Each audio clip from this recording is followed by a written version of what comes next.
Uyu mugore mubona yitwaga Rose Kabuye, yavutse kuwa 22 Mata 1961 mu gace bitaga Muvumba.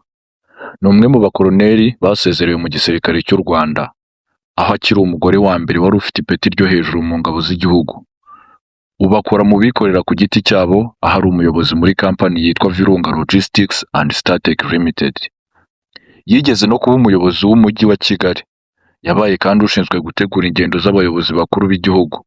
Aza gukora mu nteko nshingamategeko kubera uruhare yagize mu rugamba rwo kubohora igihugu. Yahawe umudari n'umukuru w'igihugu Perezida Paul Kagame.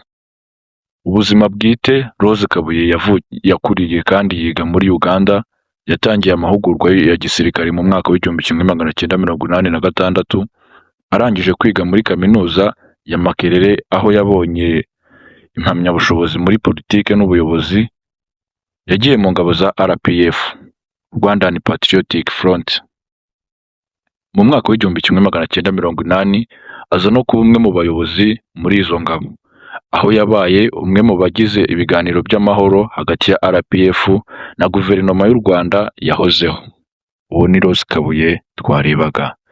Dukomeze twibuke twiyubaka kandi duharanire yuko bitazongera kubaho ukundi.